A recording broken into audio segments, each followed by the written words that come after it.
That's what's up! All right. Pay attention. We're gonna teach you something real special today. This is two coins with my boy Wally, then Ronnie, wherever you're at, we're at. Showing two sides of the same coin. Let me know what y'all think. 2 coins. Follow us on Instagram and Twitter today. Sir, welcome to the 2 Coin Podcast. It's your boy Waleed. And I am Ronnie, the other side of the coin. And this week's podcast is brought to you by Estrella Jalisco's Mango Michelada. Yes, sir. Get And you some. make sure y'all hit that like, subscribe, follow button, Twitter, YouTube, Instagram. We're on all that stuff. So make sure y'all fuck with us at 2 Coin Podcast. Today, we got some very special guests. They're regulars, so to those of you that have been listening to us, you know who these gentlemen are. So y'all want to go ahead and introduce yourselves? Yeah. Shout out Ronnie O, pronouncing that fucking company right. You know what I'm saying? You act like But I didn't do Estrella. It's Estrella. just had that roll off the tongue. Just like this rolls off the tongue, Brother Wilson. I just want to let y'all know, Brother Wilson, a.k.a. Kundalini. I've been on here a couple of times, but appreciate y'all. Fuck the humble shit. I'm out here. Fuck, listen to my shit, bump my shit. I got some good shit coming out, but I look silly and I look very small compared to the man sitting next to me. Alright, check it out, man. It's your boy Optimus Grind, aka Nevin, aka Elephant Butt Cheeks, aka your favorite rapper's most inconsistent rapper, aka. Yo, I'm weak, bro. Alright. No more AKs. No more You AKs. just called yourself Elephant Butt Cheeks, bro. I like that. I'll fuck Cause with I be that. clapping. I be out here. Hey, I be I'll out here. fuck with the confidence, You bro. know what I'm saying? He said, I'm rough and rugged, bro. I'm big and I'm out here. I'm big. I can't be ignored. You know what I mean? Hey, shit. That's a whole movement out here, I guess. Yeah. Gang, gang. He moving a lot. Hey, but here's some peanuts, scared. Get it? This dude, Yo, hey, so both of these guests here, as y'all know, make music. But before we even get into all that, we like to deep dive into who these people really are. So, Nevin, we got a script all written up for you. I was Let just us by know, chance. hey, right off the bat, bro. First coin out the bag. Let us know what it was like to grow up with a Fijian background. And to tell the people about that background, if you will. Alright, so look, real quick, real brief. The British had colonized Fiji. They colonized the islands of Fiji. And when they went over there, they brought some of their slaves with them, and some of their slaves had come from India. And then when the British had left Fiji, they just said, well, we don't really need the slaves. We'll just keep them over there. We'll just leave them there and all that. So I'm actually Indian Fijian. And, you know what I mean? There's 2 different kinds of Fijians. There's the native Fijians that look more like the Samoans and Tongans and other Polynesians that you're used to. And then there's Hindu Fijians or Indo-Fijians or Indian Fijians, and they look like me. They look like Indian people. They look more Indian than they do look Fijian. So growing up in that, after that history lesson, boop boop, fast forward, whatever. I am a first generation Indian Fijian living in America. You know what I'm saying? So for me growing up in that household, I felt like there was this kind of diaspora for me, because the moment I grew up, for whatever reason, my family, my immediate family at least, decided to all just start speaking English. So I was never really properly taught Hindi. I was always getting like, you know what I'm saying, like on the back end of lessons in terms of Hindi and how to communicate with the rest of my family and stuff. So growing up, I learned a bunch of Hindu traditions, how to go to certain prayers, how to behave at certain prayers, what's the way to conduct a wedding, what's the way to conduct a funeral throughout my life. You know what I'm saying? So you grew up under a Hindu culture. So I did grow up in Hindu culture. Okay. Hey, You know but what what I I mean? gotta ask though is how many of your family out here? Because you said like there was a good amount of your family that started speaking Right. English, and there's you know what I mean. You also got family that you can't communicate with. You just said. Right. So out here in America, like what percentage just in your life within your own family do you got out here? To my knowledge, there's a decent amount of people that live out here in California. Whether that's just, I know my brother lives up in Oregon. My sister is here in California. I have a plethora of aunts and uncles that live out here. My grandmother lives up in Canada, and what I was saying about, just learning broken Hindi, that's how I learned how to communicate with my grandmother. I didn't know how to speak it, but if she said something to me, I knew what she was talking about. Who was the first one that migrated out here? Like in your family that brought the laws out here? I want to say it was my grandmother. On my mother's side. I don't know too much about my grandparents from my father's side. Yeah. I never really got to spend a lot of time with them. You know, while your they were- mom's while met they your were- dad out here. So my mother met my father out here. Yeah. So Okay, that makes so sense. my father immigrated here. You know, he got his visa, he got his green card, got his citizenship. My mother came here on a visa, and she had a different husband at the time, and then they had split, and then she was still just here on a visa, and then her visa had expired. Damn, okay. So for the longest time throughout most of my adolescent life, my mother and my sister were both here on expired visas, just trying to make it. You know what I mean? Just trying to, you know, stay under the radar, make money, support the family, etc., etc. But that's pretty much like the gist. Like I know a lot of family out here. I don't talk with them as much as I should. You know, you got to stay in touch with family and everything. Yeah. But I don't talk with them as much as I should. But I know they're all here, and I just recently learned within like the last 2 or 3 weeks or so, they ask about me a lot. And it's mainly just on me. Like I'm just not big on the whole family aspect, so I don't ever check in with my cousins, check in with my aunts or my uncles. You know what I mean? But like, they're always asking about me, Bro, what I'm doing, where I'm at. That's crazy because same thing with me, bro. Like Yeah. I don't really make an effort. Like my parents, like they call my family members back home in Sudan like every weekend, like every Saturday morning since I was a little kid, since I could remember. They'd always call them and talk to my aunts and uncles and my grandma, and they just like force me. They'd give me the phone and then I'd say like a couple words. It's like I love these people, but like I have to see them in person. You know, like they don't really know much about what's going on in my life, and I don't know too much about what's going on in theirs, because there's that cultural dichotomy, right? There's like a shift into like how we're each living our life, and like I see you for like 1 to 2 months maybe every 2 years. So it's like you're my blood, but I don't really know much about you. So at the end of the day, there's not much to talk about. Like as harsh as it is to say.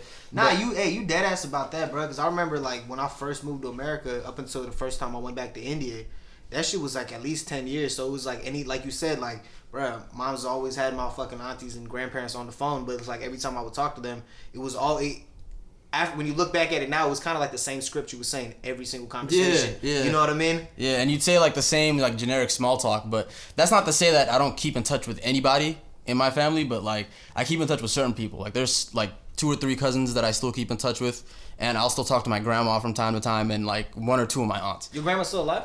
I have one grandparent alive, and it's my dad's mom. That's Same, mom. same. Okay. Well, it's my mom's mom, but yeah, same. Yeah, Like, I only got so one I gotta talk to grandparent her as often as I can, and then like 2 or 3 of my cousins that are my age. Yeah. And 2 of my aunts. But other than that, it's like there's not really many people that I really want to keep in touch with. Hey, bro, honestly, I know this is like a little bit off this thing, but one thing I wanted to bring up, honestly, you just reminded me, was what you were talking about, like the relationship you wish you had with your grandpa. Yeah. You know what I mean? The one that like actually had a lot of, you know what I mean, one knowledge and a lot of Yeah, he was like a religious you know what I mean? tribal leader. I don't know how to bring it up, but it was just like that whole relationship which you wanted to speak on, bro. Like I was, you know what I mean? Let the people know like the type of man he was.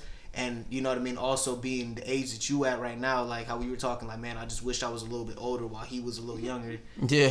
No, I mean we were just having like an offhand conversation. What was it, like last week? Yeah, last week after. Yeah. I don't know. I was just off on a little spiel, but I was saying like my grandpa, who was my mom's dad, he passed away in 2009, and like I've met him a bunch of times, but he was born in 1914. So in 2009, he was 95 and he passed away. So like the first time I ever saw him was 03.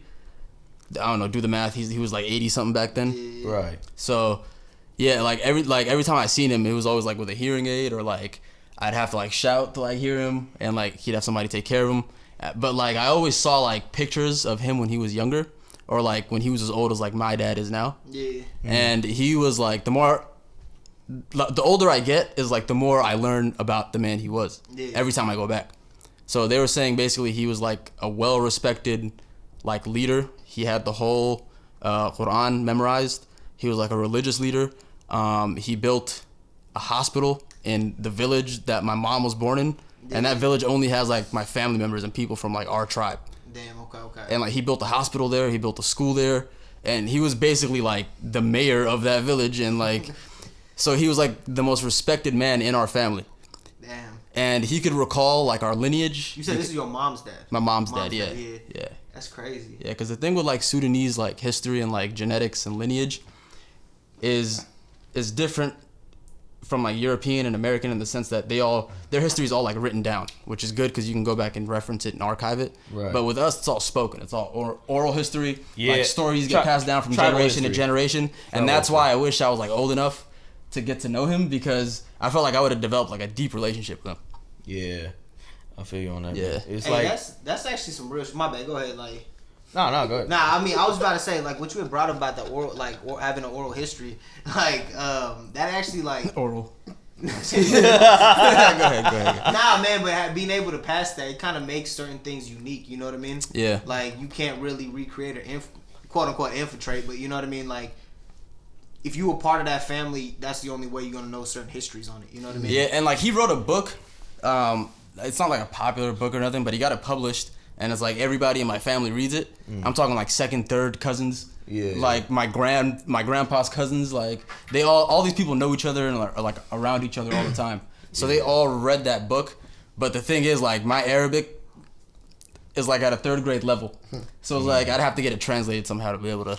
Right. To you read gotta, it. You gotta Rosetta Yeah. Stone it real quick. You Yeah. got Google Translate. Like, man. Yeah, exactly. Or just get better at People Arabic. sleep on the fact what you just said, man. Yo, Arabic's at a third grade level. The fact that you even know Arabic at a third grade level. You know what I'm saying, Like, bro? you feel me? I don't even, like I know Ronnie Arabic being in in the our third grade Sudanese level, dialect. Like I don't know it in any other dialect. It's a Yeah, I mean, but still, bro, that's you know what I mean. A lot of people out here, they don't even got English on the third grade level. Yeah. right. You know what I mean? Yeah. Just playing.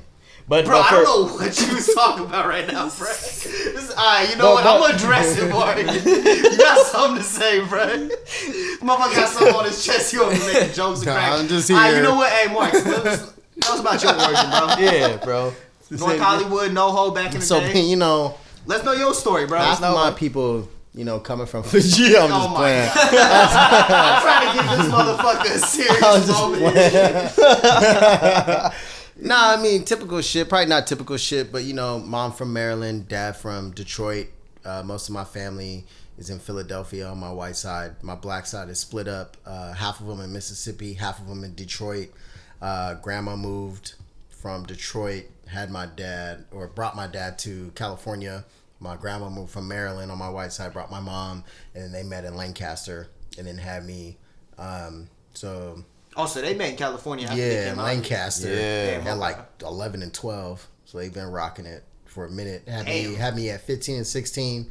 So then, you know, been to Mississippi once. But they have a bunch of family reunions for the Wilsons. But most of the Wilsons are spread out Mississippi and Detroit. And then my white side is just spread out from California to the East Coast. Okay. In Philadelphia and like Maryland, Baltimore. Damn. You been to Baltimore? Not yet. Just Mississippi. Damn, okay. Yeah. You been out to Detroit? You ain't Not you yet. Not even Detroit? Not yet. We Soon gotta enough, go. though. I heard there's some fire pizza out there, bro. Hey, You gotta go. Are the stereotypes about the South true? What are the stereotypes? You know what they are. I don't know what they are. Like, okay, the South is like backwards and racist. Is that true? I mean, backwards and racist, but what they forget is like when the civil rights movement was happening, that happened down south. Yep. So a lot of people have a perception of like people were being racist, but still at the same time, There's that's hella still people like with the forward heart and thinking. soul Yeah. of like a black civil movement. You know what I mean? So at the end of the day, you're most definitely gonna find a lot of white racist people in Alabama, Louisiana, Mississippi. But what you won't see is what's not mainstream is there's still a bunch of like strong black culture. You know what I mean? Not even talking like sports or anything So like does that. it feel like you're in like you're in like the heartland of Black I mean, America? when I went almost? there, like, dude, my whole Wilson family, they own acres of land. My dad owns Lakers because my grandpa passed away, and when my dad Your passed, dad owns the Lakers. acres. Oh. But the day he passes away, you know, God forbid, but the day he passes away, you know, me and my brothers and sisters You split get a the piece of land that. that he owns. So at the end of the tight. day, we have a bunch of land where we stayed at was houses that were built by the Wilsons. And then when we went to my grandpa's funeral, the funeral was held out the church that's in our land. So when you think about it, you turn down like a street and then it's a bunch of like trees and grass and forest and there's a bunch of houses. Everybody in those houses is Wilsoner homes, which is my family, black side. Then deeper in it, you got a church that is owned by my family. And then there's graves of just homes and Wilsons of everybody from our family who was, That's- you know what I mean? It's So out in Detroit. this is all in Mississippi. It's all Mississippi. Yeah, okay. Jackson, Yeah. Mississippi, Jackson, Mississippi. in the heart of it. So like right down the street is fucking Mississippi High School, where most of the dudes get recruited to go to Damn, Mississippi so they went to College. Detroit after University. that, like from Mississippi. They went. Well, to my Detroit. grandma heart of is from Mississippi. Detroit. Got My you. black grandma and my grandpa, rest in peace, is from Mississippi. Got you, So got you. my grandpa is originally Wilson and Holmes. You know, my grandma's original name is Stovall. They're all from Detroit. So everybody on that side with the last name Stovall is like my dad's cousins on my grandma's side, which is Stovall, straight from Detroit. Like Detroit, fucking Michigan. But Wilson and is then straight Wilson from is straight from Mississippi, and then we got Holmes and Wilson, and every gravestone. Well, you said Holmes and Wilson. So Wilson is a name. Wilson is from my dad, and then think about my No, grandpa. I'm saying, is Wilson a place in Mississippi? No, Wilson's my last name. No, it's Oh, not. no, my in bad. Jackson, Mississippi. So you think about like how Okay, your mom okay. has a last name, you took your dad's last name. Yeah. My dad's right. last name is Nah, just Wilson. the way you said it for a second, I thought you meant But we got land in Wilson, my Mississippi. grandpa, my dad's dad, my grandpa's last name is Wilson, but his mom's last name was Holmes. So Oh, we got Holmes and Wilson. Yeah, Yeah, so not yeah, Holmes yeah, and yeah. Wilson. Got you. Like Holmes. That's what I was tripping on. Holmes. Holmes Right. and Wilson's. Yeah. So Got in you, reality, got you. all the tombstones say Wilson and Holmes. You know, so like my grandpa was buried there. Anytime we have a funeral, it's all it's like on some crazy shit where because I was only like 10 or 11 and went to the funeral, I was only able to see a certain amount of things. But in reality, as I got older, I sit back and I'm like, God damn, we own this land. We got Wilsons out here. This is the kind of things that a black man should think about of owning Hell yeah. land and owning like on some entrepreneurship. That's Like black you own this excellence, land. bro. And not even in the point of selling it, but the fact that there was 3 generations before me where my great grandpa could walk outside and see his sister at a house that was down the street. And even if there was a funeral, it was the family showing up at the funeral and they knew they were buried in the backyard. And that goes generations before and before, where the fact where it was like, I ain't got a trip because my kid is going to own this house. And the fact that my dad was raised in California, my grandpa really wasn't there for my dad, so it wasn't a strong connection. So like he still owns the land and splits it between. That's so my crazy, aunt man. and Because my aunts. that's basically the same setup my family has out there. You know what I mean? Yeah. But it's crazy, you know. So sitting there thinking about like if my dad, you know, chooses not to do anything with it, the day he does pass away, he split it with my sister, with my aunts, so they have like thirds of it. Then when he goes, every one of his kin will have certain parts of land. To think that when that day does come, I could go out there and do whatever I want with it. Whether I could be an asshole and sell it or whatever, I could actually That's go. security I right could, there. I could Yeah, actually yeah, go yeah. out there, and if I wanted to, I could build a home for my family. That's on literally land. that's generational wealth, And it's bro. literally like worth, but it kind of gets watered down, and you forget about it because going generations back, people forget that people think the civil rights movement was like fucking thousands of years ago. Well, yeah, in the textbooks they Shit have was it in black and right, white. Bro, the Yeah, shit like- was like, yo. shit happened in the 1900s. It wasn't even. It was It happened barely years ago. over. Like, You know what I mean? So, 70 years so ago. in reality, it gets watered down when you think about black people and this black family of Poole own this land. As it gets watered down and it gets to me, I'm probably the only Wilson out of my brothers and sisters who think about the land that I'm going to be able to own. Where I could go, real shit. I'm gonna go out there and I'm gonna see what's part of the portion of the land, and I'm gonna build a house. I could have that for Hey, myself. it's different too. You were first, And not even son, that. too. That goes into taxes. That goes into the state. That goes into politics. That goes into all kinds of shit where people have to buy a home and lease it because someone else owns it.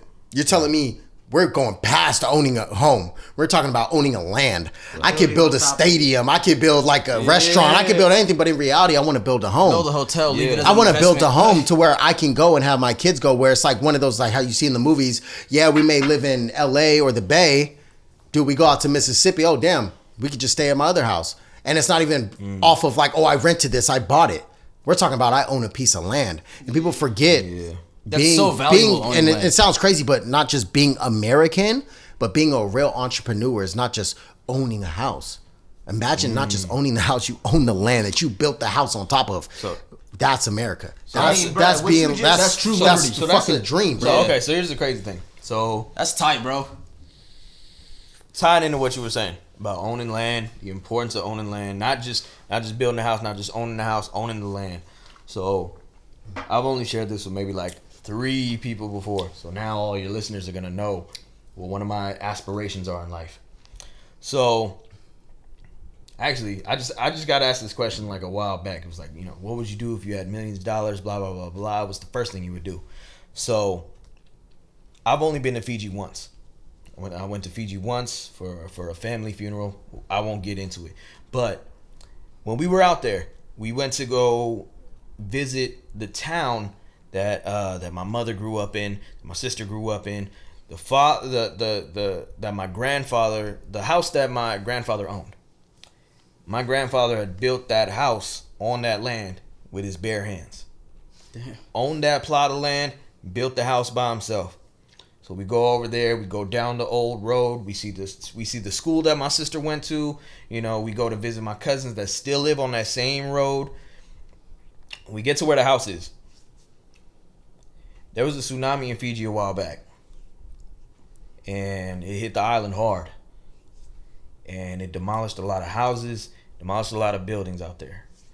This was like years prior to when I actually went. But the point of me saying that is, when we got to where my mother and my sister's childhood homes were, all that was standing in that plot of land was 4 cinder blocks that my grandfather, who I had never met, had used to build that house upon. Man, that's crazy. And I mean, I never knew my grandfather, so I didn't understand. I had never been to Fiji before. Like I said, first generation American. I didn't understand the gravity of it. That's devastating. You know what I'm saying? Like my sister seen it, you know, and you know, I looked at her and you know, she was just kind of like, not necessarily it is what it is, but you know, just kind of like, these are the kinds of things that happens when you live on an island. But it wasn't until I seen my grandmother's face. It wasn't until I seen my grandmother's face, who 2 or 3 days prior had just seen one of her daughters buried, to see the house that her husband had once built for her gone was devastating. So my answer to that question, if I had millions of dollars, just money to just fucking throw away, what's the first thing I would do? First thing I would do is buy that plot of land. Buy that plot of land, rebuild a house there, and move my cousins in, move my aunt in, whoever wants to live there. Just make sure that they treat it right. You know what I mean? Because I met a lot of my aunts that I had never met before. Met a lot of my uncles I had never met before. In that house.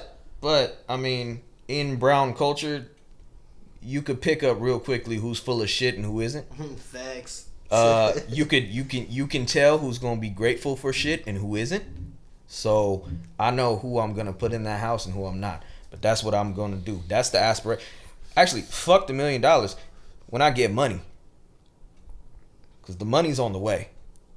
It's just a matter of when. It's not a matter of why or how. It's a matter of when. When I get that money, yeah, I'm gonna build that house. I'm gonna put my family in there for Cheers, sure, brother. You know what I mean? Hell yeah. I'm saying. Hell yeah, man. And that goes back to what you were saying. You know what I mean? Goes back to what you. It's not about just owning the house. It's not about just owning the land. It's not about anything like that. It's about having somewhere that the people you care about can call home. Makes you think about the metaphor of worship, the ground you walk on. Exactly. Literally. It's about safety at the end of the day. Yeah. It's about making others feel safe. The people you care about, the people you know and love. It's about that. Reassurance. You know what I mean? I do feel that. Yeah. Generational wealth, bro. Like, land is the number one asset to buy. Like, honestly, Right. like, my biggest goal is to like save enough money and to just buy some type of real estate or some type of land. Like, even if I don't feel like I need it, Yeah. just have it there as an investment. Right. Have it there just to generate revenue or something. Like, you know. So there's a interesting American story. So you have this Asian American person. Can't remember their name. I'm not even gonna try to butcher it right now. They own a business. Very wealthy businessman. Has some kids. Right? Has 2 kids. A daughter and a son. Now this daughter and son, they have that generational wealth. But they choose to go out and strike out on their own and make their own wealth for themselves. They have the security, but they choose to make their own money for themselves. Hey, man. Hey, more power to them. So that's the thing, right? That's something I can commend. That's But it's not something that I would do. I mean, you know what I mean? But just to name drop real quick. Y'all remember Too Fast, Too Furious? Yeah. The movie. Suki. Yeah. That's the daughter. She became an actress. She chose to make her own money. The son. Y'all ever heard of a DJ called Steve Aoki? Yeah. Nah, I haven't. Who's that? What? You know? Bro. Their That brother was and the sister? son. And Their that was brother the and son. sister? Yeah. So Suki is Yeah. Steve Aoki's sister? Yeah. Bro! That's a trick. Crazy. Y'all ain't Hey, know? if you Don ain't know, DeMarco. you found out right here, man. Hey, man. Run Yeah, that we shit dropping back. it. Run that shit back. Don DeMarco. But that's what I'm saying. You know what I mean? But to be able to provide that security, that's what Hey, it's all not about. only do I know what you At the end mean, of the day. bro. Because, bro, you want to be able to say you got it out the mud. I don't know what he was saying. I don't know what he was saying, but I felt that. First of all, what mud? Nah, I'm just kidding. Hey, but you heard of Denzel Washington's son, right? The dude that was in the movie Black Klansman. John David. Hey, before that, fuck And that. Tenet. But he didn't use like his connection as Denzel Washington's son Bro, to get hey. any of the acting gigs that he got. Hey, that's it. Hey, so he made a name for himself on Ballers. You know Yeah. the one with fucking The Rock. Yeah. Before he came on Black Klansman. So like you Yeah. said, and even through that whole, I didn't find out that was fucking. Because right off the bat, if you see him, you can't tell that Denzel Washington's son just by looking at him. If he says it, you're like, oh, he does kind of look like him a little bit. Bruh. But you can't tell right off the bat. It was one of those. I think it was at like season 3. Somehow, some way, I ended up fucking like looking some shit up, and it ended up popping up Denzel's fucking son. Yeah. But then you look back, and like you said, one resemblance ain't that heavy. You know what I Yeah, mean? it's not. Yeah. And on top of that, when you say John David Washington, and then you say Denzel, you know what I mean? The first thing you say, Washington. You know what I mean? It's like Yeah. you got Carrie Washington. What you gonna say? That's fucking Denzel's sister. You know what I mean? Right. Right. That sounds like a scandal to me. That's the Mandela effect I used to think. But nah, man. But nah, go back to what you were saying though about fucking not using you know what I mean? His connection. Yeah. Not using the connection to But like it's make just, a name. it comes down to this. It's not I about. just gave another example to add on to what But he yeah, was saying. but it's like it's not. He's like, oh, what you think I need for him? It's like it's not what the son and the daughter did in the story. It's not what the son and daughter did what to they be didn't do? successful. It's not about that. It's not about that they chose to strike out and have their own path. It's the fact that they have the security in case they failed. That's your first goal as a fucking parent. Yeah. Now, Hey, that's facts. as somebody that had a parental figure in their lives, I know what the actual goal that they have in mind is. And the actual goal in your mind when you have a child is you want them to fulfill all the dreams that you couldn't fulfill yourself. Yeah. You know what I mean? And that's not a bad thing. It can be if you superimpose or force it upon them, but it's not necessarily a bad thing. But the main goal should be that you just want them to be safe. You want them to be secure in life. If they happen to fail, if they were in a circus and they're doing the fucking trapeze shit and they happen to miss that bar that they have to grab, you want to be that net. You want to be the net. You want to be the net. Yeah. That should be the first goal. I'm not saying it is the first goal of a parent because number one, I'm not a parent. Maybe I don't know what the fuck I'm talking about. But that should be the first goal from my perspective. Nah, I feel it. Yeah. I guess some lessons, man, you just ain't gonna know until you become a parent. I mean, hey, man. Well, That's, I'm basically that's the all- learning process, right? Yeah. You know what I mean? Shit. I love when people who don't have kids try giving advice on kids. Like, bro, if that was me, man, what I would do. Who would ever do that? Who would ever do that? Who would ever say that? Who would ever say what That's parents should crazy. do? That's not you. Who would ever say what motherfucker. parents should do? Exactly. And that's not your goddamn kid. It's not! Damn, bro. Damn, bro. Felt a little emotional about this time. No, I'm sorry, bro. But yeah, man. I feel like we can go ahead and wrap it up, Ronnie. Nah, so let's talk about Leonard. Oh, hey, I'm not gonna lie though. Yo, That'd be a good transition. Hold on, hey, cut that part out. Oh yeah, we'll cut all that. Leonard. Yeah. That'd be a good transition. Yeah. Alright. So yeah, Miles Leonard, bro, like that motherfucker is a racist white piece of shit. Wabado beep bow. I mean, Showing your true colors. First of all, he's not racist. He's not racist. He's anti-Semitic. He's not racist. He's anti-Semitic. I wouldn't even call him you. Hey, He's man. just a piece of shit, bro. yeah, he's just stupid. It's the stutter and the pause that you chose to use before you drop that word. That's just like If y'all don't know what we talking about, look it up. Okay. Yeah, give some backstory, Ronnie. Yeah, Alright. give us a backstory. Myers Leonard went on Twitch. Who's Myers Leonard, Ronnie? Myers Leonard is the backup center for the Miami Heat. Nigga Of named Myers. the NBA. His Let name him is know. Myers. Let him know. Myers. Anyways, backup center was about to get cut before this incident. But anyways, look, this fool was on Fortnite just chilling, kicking it on Twitch. Ended up, I don't know, something. Somebody tried to hit him. I ain't gonna act like I know Fortnite. First like of all, that. you 30 on Fortnite. Myers. Anyways. Continue. Bruh, this motherfucker goes and drops the fucking, you know what I mean? The one word you Don't can't say drop. it. I'm not gonna fucking say it, bro. The one word you can't say about Jews, you feel me? And the one, it's just fucked up. And the fact, and it's one of those like, bro, I don't know if you remember watching, this shit came out like a couple days ago. Fucking Michael Rappaport talking about the apology that Yeah, Myers Michael issued. Rappaport is Jewish, right? Yeah, and he was just like, real shit. It's one thing, like, again, y'all can correct me if I'm wrong. It's one thing if a non-black person call y'all the N-word, you know what I mean?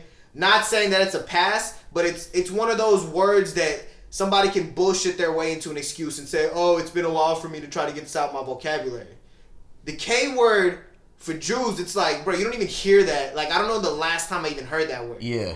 You know what I mean? Right. I'm gonna be honest. I never even heard of it before Myers. No, I definitely I've heard it before. I'm talking about People just calling somebody somebody that. saying that Yeah. like just casually. I would honestly say this might be my first time verbally hearing it out loud. You know what I mean? Yeah.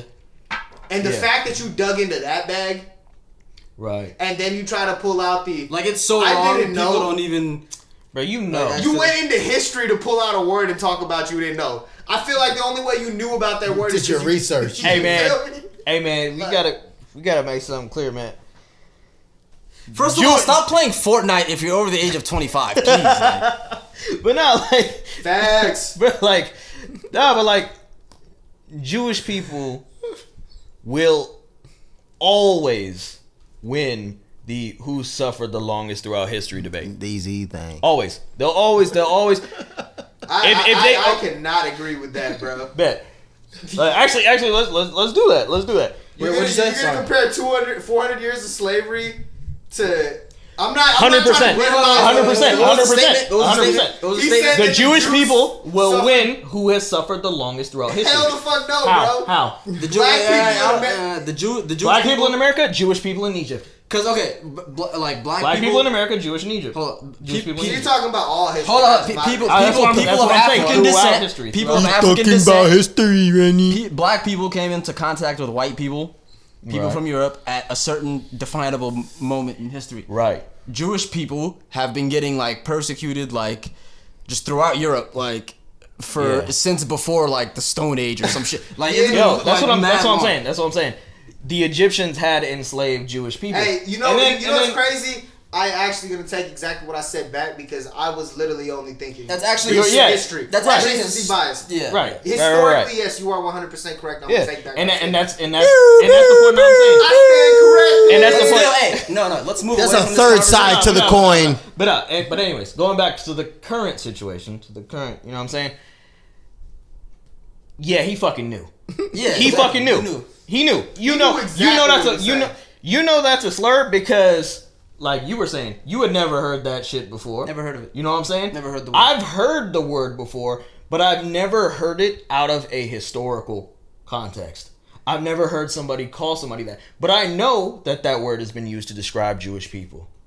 You know what I'm saying? So he fucking knew. Because you're going to tell me that you don't know a word that isn't even fucking used today?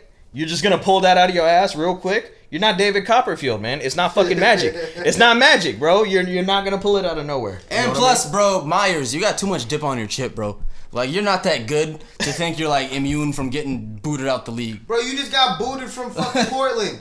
That's not a victory royale, buddy. That's not a victory royale. I'm saying. Bro, You you think the Heat wanted you? No. your career ain't They safe. thought it might be cool to just have you in the bag just in case they, you know, lost two other centers. But it's like, all right, so he's in the wrong. And a man probably will get canceled because that was a bullshit apology. It was a bullshit apology. While I I don't- didn't know what the word meant, I guess I'm sorry. I don't agree with everything that Michael Rappaport does. I think that sometimes he needs to just stay in his lane. This time he was in his lane and he was saying the right shit. that apology was bullshit. Like, hey, one thing I will say, Michael Rappaport's defense, yeah, he an actor, but at the end of the day, he comedian first. Oh, facts. So at the end of the day, facts. Don't ever fucking get your ass in a fucking bunch just over a fucking some shit that a comedian said though. And right. I know where he stands. So it's like, but to kind of stay on the same subject, but just stay on the same similar subject, but not necessarily the same people. Is cancel culture a thing? Or are people just in the do people just fuck up and you lose your job? Holding people accountable is a thing. Cancel culture is bullshit. Okay, right. So for example, we got stop saying that word. It's corny. What? Cancel culture. No, I mean I'm just using. I'm using a phrase we can all identify. No, I'm not talking to you. Oh, I'm saying like society in general, and like especially like when people use it on the news, I just like cringe. Like, so when politicians say cancel culture, I'm just like, bro, just stop. So actually, I rewatched this interview last night. It was Anthony Jeselnik, who is a stand-up comedian, and he's known for very dark, very, very, very profane humor. You gotta have thick skin. You know what I'm saying? Like, yo, comedy. Yeah, he's funny. High key, he's fucking hilarious. He's probably he's one of my favorite modern comedians. Anthony Jeselnik. Yeah. He's kind of like Daniel Tosh a little bit. Nah, I will put him leagues ahead of Daniel Tosh, because Daniel Tosh he got writers and shit, and Anthony Jeselnik. He will write shit off the cuff, and it'll be fucking hilarious. But it'll be fucked up. Like, it's kind of like should I be laughing at this right now? Like, fuck. Like, yeah. But anyways, he did an interview with Larry King, rest in peace. He did an interview with Larry King a couple years ago, and Larry King had asked him that same exact question. Do you think that the current norms, canceling people, you can't say certain things, do you feel that that's hurting comedy? And he said no. He said, it's making my job harder, but I don't want my job to be easier. He's like, you have to find ways to say things that maybe people can't just normally say off the cuff or just say out loud. You have to find ways to work around these things to make people laugh about it. Because when people say certain things, use certain slurs, use certain terms that people will deem unacceptable in modern society, that could fuck up your job. You know what I mean? That's gonna fuck your bag up. But the way that he does it is he presents it in a way where, like I said earlier, like you question, like, damn, am I supposed to be laughing at it? But it's still funny off the cuff because it's gonna make you want to feel like you're gonna laugh. You know what I mean? Yeah. A joke is an excuse that a lot of people use nowadays. But the thing is, if it's a joke, more people are going to find it funny than offensive. Yeah, it's like you saying something on Twitch, playing Fortnite, doesn't automatically register to the average Joe as a joke. Right. It's you being a fucking dick. And don't get me wrong. And on top of that, you gotta think about what are the demographics that you're playing against, bro. Right. Children. You're a fucking grown ass man dropping a word. You're harassing children, Myers. Bro, the next generation should not even know about the word outside of historical context. I don't play Fortnite, but I got a homie that plays Fortnite. I watch his Twitch streams or his YouTube streams or whatever. I know he's out here playing with like 10, 11, 12-year-old kids, just out here just shooting, running, and gunning. Couldn't be me. These kids don't know what those words are. I mean, hey, I give them enough shit about it, to be honest with you. Yeah. But hey, that's his game. You really be talking shit to him? Hell yeah. I'm like, oh, you out here just doing this and then sniping people? That's what you do? That's your whole thing? But I give him shit about it. But that's his game. That's what he likes to play. But I'm saying, I tried playing on live and talking shit to when I was playing 2K once. Bro, about 30 seconds into it, I turned the volume down. I took the headphones off. It's so childish. And I went back to play it. I'm like, bro, I'm 25 years old. What the fuck am I doing? You know what I mean? Because I normally don't be hopping on live and be fucking talking shit. One day I'm like, man, let me connect these, see what's up over here. It's been a while since I hopped on this. Hey, we all remember. Dude, I'm getting in my feelings because I missed 2 shots. Like, hey, little bit. But here's the thing, though. Here's the thing, though. We all grew up in the Modern Warfare 2 era. Yeah, we all grew up in the Call of Duty Black Ops 2 era. I've been called every name in the book and some that weren't in the book. You know what I mean? Shit that didn't even fucking apply to me. Bro, I learned some new shit. You're talking about when you was young, though. No, I'm trying to compare when you were talking about your homeboy 5-6 years ago. 5-6 years ago, he was in high school. What the? No, he wasn't. No. 5-6 years ago, he just got out of high school. No, he wasn't. No, 5-6 years ago, was ago, he was 2 20, years 21 out of years high old. This motherfucker was 21. 5-6 years ago, I was getting fucked up in a bar, 5-6 still years listening ago, to that okay, same words, but you know. Bro, 5-6 years ago, I was 19. I don't know what y'all talking about. Man. Hey, let's bring us home. I was gonna say we the oldest ones here. We the oldest ones here. Let me bring this home. But yeah, Hey, but yeah, bring before it we on. close out this pod, I got one last question to ask y'all. What's up? You each got 30 seconds each. What are your plans for 2021? Mark, go. Okay, Brother Wilson. Don't ever fucking say my full government name. All right, Brother Wilson. Thank you. Brother. I said the ER. That's right. Brother. I mean, since y'all heard from the last podcast, I was releasing singles starting off in the beginning of the year. So I got about 9 singles out right now. I'm going on a 2-3 month Hey, where can they phase. find 'em? Okay, Ronnie, chill. What the? I'll get to that. Waleed asked it, not you. I'm on the other side of the coin. He said I'm on the other side. Okay. Nah, but so you know, you can find them on Spotify, Apple Music, anywhere. But I'm getting back to the roots, trying to do the SoundCloud Audio Mac, release some old songs that you guys haven't heard.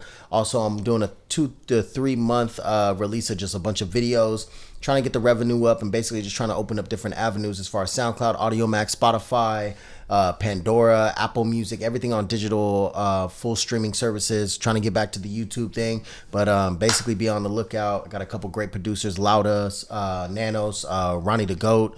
Ronnie Yo. It's just going ham. Basically just putting in work, but you're gonna see a lot more from Brother Wilson. Opto. Don't sleep. What are your plans for 2021, bro? Oh man. Well, What are my let's plans? first break down the word plan, shall we? What are my plans for 2021? Get money, Not get COVID. not get COVID, keep finding my inner peace. I took a break from music. Everybody's been joking all day that I've been retired and shit. I've just been trying to find my inner peace, man. I've just been trying to find my inner peace. Keep working on that. I feel that. And I feel guarantee you, y'all haven't heard this today. I got an EP on the way. I got another album on the way. I got a joint project with a producer who I can't name right now. I got a joint project. I can't name it because I didn't get confirmation that I can announce it yet. There's a lot of things on the way. But before that, I got to get right with me. As Muhammad Ali said, now that I'm retired, all my free time is just getting right with me and getting right with God, and that's what I'm doing. But what he didn't tell you was. I gotta say, I just witnessed firsthand today the definition of some publicity bullshit. This motherfucker came into this crib talking about, man, I don't even rap no more, bruh. Mark asked him, That's hey, man, facts. so what's up? And then this Hey. stop. This motherfucker gonna come on the podcast, so a lot of people talk about I don't rap these days. I'm like, you the only person. You the only person that's been saying Y'all been pressing me though. Y'all been pressing. You've been But pressing that's the whole yourself. thing. I haven't been pressed. That's the whole point. Hey, Get right with me. shout out to I gotta press hey, myself. also shout out to Waleed. It was the first time we got him in the Anyways, motherfucking God. studio booth, actually recording some shit. You gonna hear some shit from him. Gang. You know what I Definitely mean? not. Wally about to be on the track. You know what I mean? Also, real quick. Shout out the intro song to the 2 Coin Podcast. I don't know who made that instrumental, but that shit fire, Bro, man. we You know what I gave mean? you a I'm shout saying? out. I don't know. Hey, y'all got new listeners now. Y'all got new listeners now. You know what I mean? Stuck I don't in the know. I don't know if it's a past. song or what, but y'all He's you know what I stuck mean? in the past. Anyways. Well, let's take us home. What? On behalf of the 2 Coin Podcast, I'm your boy Waleed. And I am Ronnie, the other side of the coin. And we signing out. That's You know what I what's mean? up.